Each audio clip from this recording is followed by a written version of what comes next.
Now, in this video, we will going to discuss about the components of PLM.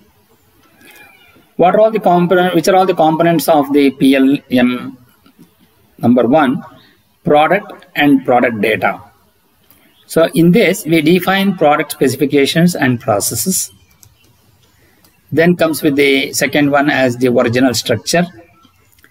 To develop and support the product throughout the product life cycle span. Then point number 3, business processes and working methods, which describe activities, tasks and processes. Then point number 4, information systems, identify people and information systems to support the product. And the point number 5, interfaces and standards, interface with other business activities and systems. We will going to take up one by one. So first is the product and product data. A product may be a single part or a number of parts assembled together in order to perform a certain objective. So that means it is a set of products which can put together to become an assemble. That is the one part. Or it may be a single product also. We can apply this PLCM. Product data includes. So what are the product data means? It includes all data, information related both to the product and the processes that are used to imagine, design, produce, use, support and dispose the product. So that means whatever the data which is required right from the conceptualization till to the disposal. That is what becomes the product data. And those product data can be analyzed through the imagination, that is the conceptualization. Then comes the design, that is the detailed design, which may include the assembled drawings and then the part drawings. Then produce, that means you need to manufacture those parts, maybe a single part or maybe a multiple parts. Then use, how to use those things, and support, this is the technical support and as well as the promotional support and the marketing support, and dispose the product to the market. Then the data related to the product may be in the form of technical. What does the data means? The data related to the product may be in the form of technical specifications, specifications for manufacture and development, bill of materials required for building the product, costs involved in creation and launching the product, service required for the product, details regarding future modifications or any other information related to the product. So what are the product data here?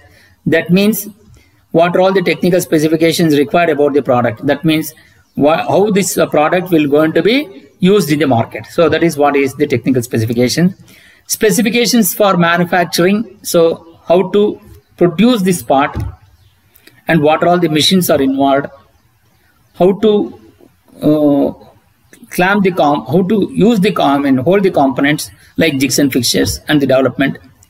Then comes the bill of materials required for building the product. So that means once you make the assembly of the drawing and then you will get the ready of what are the materials involved in the assembly. That is what is called the bill of materials. Costs involved in creation. So that means costs of manufacturing of individual parts, that is done in the planning. And then launching the product. When we should launch product, what are all the modes in which you can be able to do it. All those data which will going to be planned well in advance. Service required for the product. That means before launching the product, how the service has to be carried out.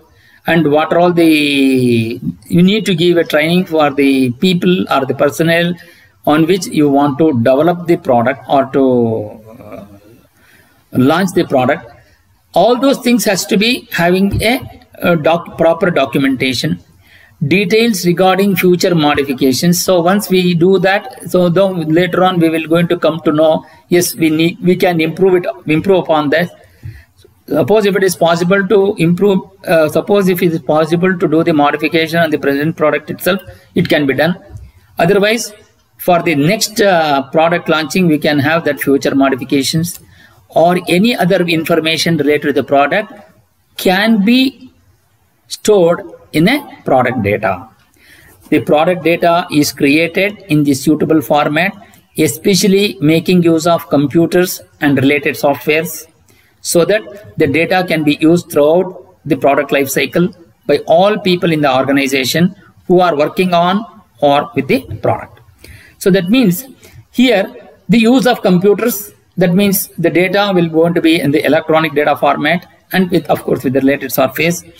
What is the advantage? The advantage what you will going to get is any person in the organization or any employee in the organization can able to access those data who are working on that particular product. It's not that somebody else will going to be using it. Only within the organization, if the data has to be accessed by the individual individual people, then they can do that. So that is the advantage of using the product and product data. Now the next one is the organizational structure. So what does it mean? What are all the designations you have, which are all the departments you should have in an organization to develop the product? The structure might consist of individual departments with specific names like production, then quality, human resource, marketing. So what does it mean? Suppose you want to develop, once you want to do the production of the components or the parts, you can go for the production. If you want to check the components, it should go to the inspection, so you should have a quality. To do all these things, you need the people to be employed in the organization. For that, you require human resource. And once you develop the product, you need to market that. That means you want to sell those products in the market or in the globe. So that we need to have a marketing. So, these are the main essential organizational structures in the organization. And a group of people associated with each department coming under the guidance of a single head or a decision maker. So all these departments will going to be under one head, who will going to be the proprietor if it is a single ownership, and then it becomes a director if it becomes a private limited company. Then it can become the chairman if it is for a public limited company. So these are all the categories in which the organization will go on. Suppose if you are going for the outside the organization, in the sense that you are offloading some of the parts of the product to a different companies like different vendors.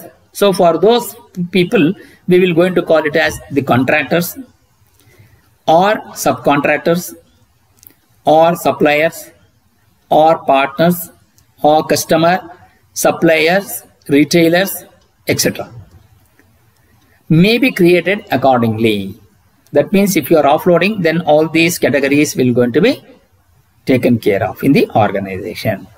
A clearly established structure helps in grouping people, information, tasks, and workflow to enable an effective and efficient way of developing, manufacturing, and supporting products across its life cycle.